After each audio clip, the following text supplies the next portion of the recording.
Hello students, आज हम देखने वाले हैं कक्षा 10वीं का गणित। इसमें आज हम पढ़ेंगे अध्याय 3 जिसका नाम है दो चर वाले रैखिक समीकरण युग्म। इसके सवालों को हल करेंगे। तो इसमें आज हम प्रश्नावली 3.3 का पहले प्रश्न का पहला सवाल हल करने वाले हैं। तो वीडियो स्टार्ट करने से पहले यदि आपने अभी तक हमारे चैनल को सब्सक्राइब नहीं किया है तो सब्सक्राइब कर ले और बेल आइकन को प्रेस कर दे ताकि आने वाले हर वीडियो का नोटिफिकेशन आपको प्राप्त हो सके। और वीडियो को अधिक से अधिक लाइक एवं शेयर जरूर करें। और अगर आपने अभी तक हमारे पिछले वीडियो नहीं देखे हैं तो डिस्क्रिप्शन में सभी अध्याय की प्लेलिस्ट की लिंक दी गई है, आप वहां से वो सारे वीडियो देख सकते हैं। तो शुरू करते हैं आज का ये सवाल दिया है, निम्न रैखिक समीकरण युग्म को प्रतिस्थापन विधि से हल कीजिए।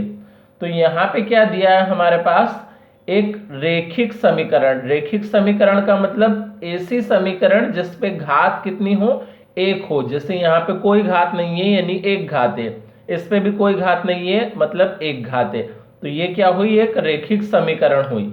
तो रैखिक समीकरण युग्म का मतलब रैखिक समीकरण का एक जोड़ा दिया है, मतलब दो समीकरण दी है। इसे हमें क्या करना है, प्रतिस्थापन विधि से हल करना है। तो हल करने का मतलब क्या होता है कि ये इसके अंदर जो x और y नजर आ रहे हैं इनके मान निकालना। तो हल करने का मतलब x और y के मान ज्ञात करना है हमें। और कौन सी विधि से करना है, ये प्रतिस्थापन विधि से। तो अब ये प्रतिस्थापन विधि क्या होती है, इस समीकरण के अंदर दो चर हमें नजर आ रहे हैं, एक तो x और एक y। इन्हें क्या बोला जाता है, चर। और ये जो बिना x y वाली संख्या है ये है अचर। तो चर कितने नजर आ रहे हैं इस समीकरण में, हमें दो। तो प्रतिस्थापन विधि से हल करने का मतलब ये होता है कि दोनों में से किसी भी एक चर का मान हम किसी एक समीकरण से निकालेंगे और वो अगले समीकरण में रखेंगे। अगर हमने समीकरण 1 से किसी चर का मान निकाला है तो वो हमें समीकरण 2 में रखना है, और अगर समीकरण 2 से किसी चर का मान निकाला है तो वो समीकरण 1 में हमें रखना है। तो यहाँ पे हम सबसे पहले लिख लेते हैं, सबसे पहले दी गई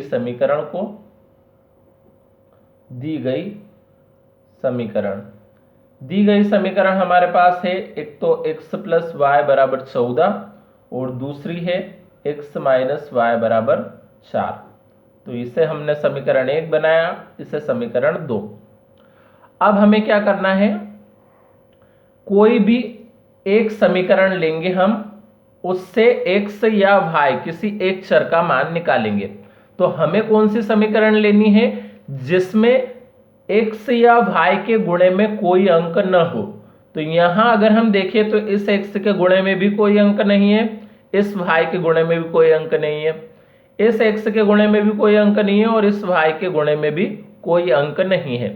मतलब हम समीकरण 1 को भी ले सकते हैं चाहे तो समीकरण 2 को भी ले सकते हैं, क्योंकि किसी के भी गुणे में कोई अंक नजर नहीं आ रहा है।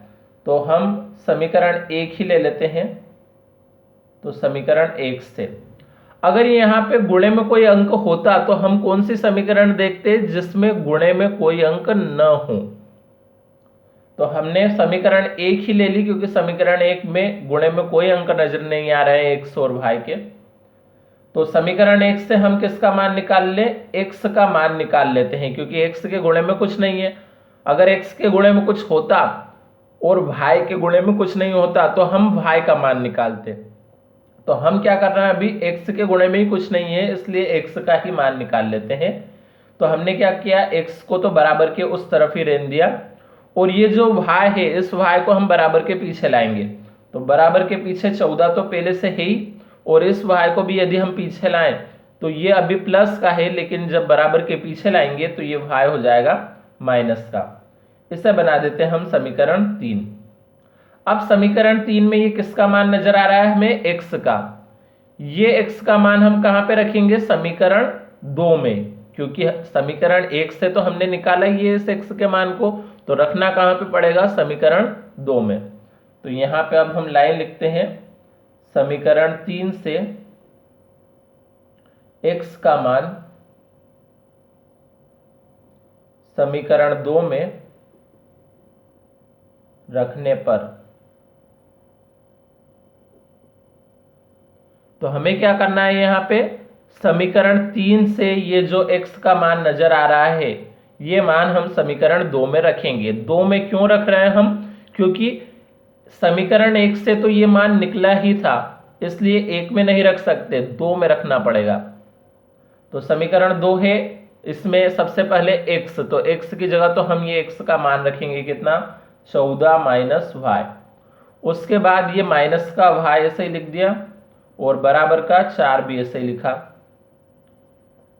अब इस 14 को ऐसे ही लिखा, ये y भी माइनस का और ये y भी माइनस का है। y वाली संख्या आपस में हल करनी है हमें, दोनों ही माइनस की है, मतलब दोनों जुड़ जाएगी। जब भी कोई दो संख्याएं माइनस की होती है तो वो दोनों जुड़ जाती है। तो ये एक y और ये एक y जुड़ के कितना हो जाएगा, 2y।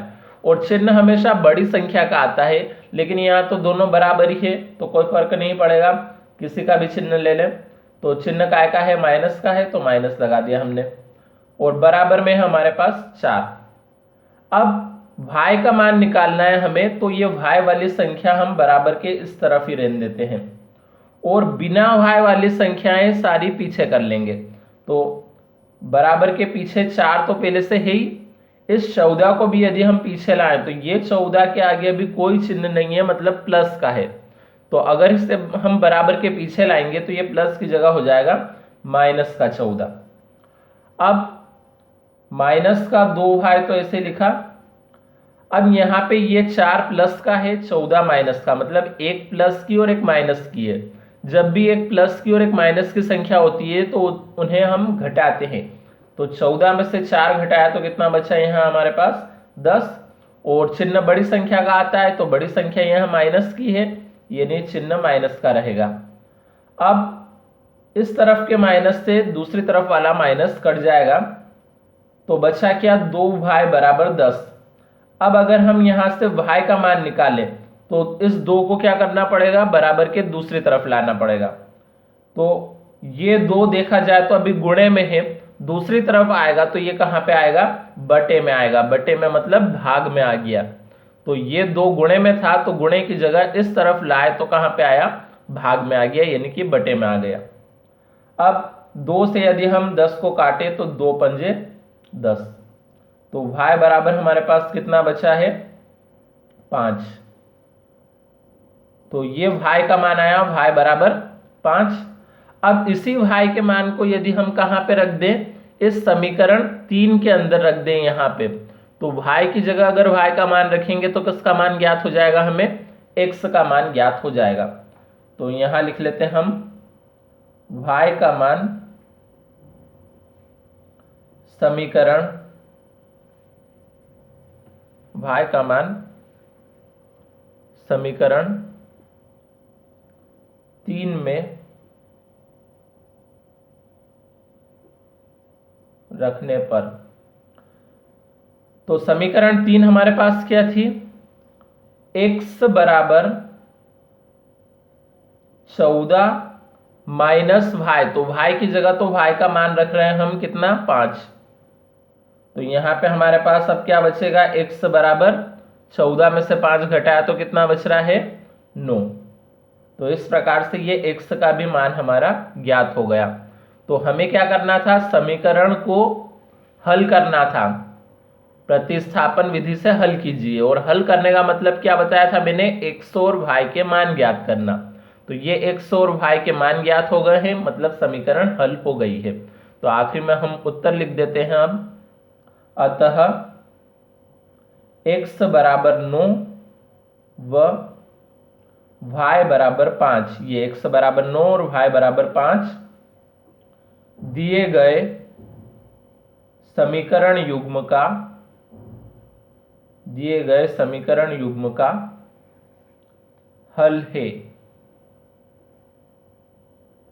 तो इस प्रकार से ये हमारा यहाँ पे आंसर आ चुका है। अब चाहें तो आप इसका स्क्रीनशॉट ले सकते हैं। तो पहले इतने हिस्से का स्क्रीनशॉट ले लीजिए, उसके बाद ये बचे हुए हिस्से का स्क्रीनशॉट।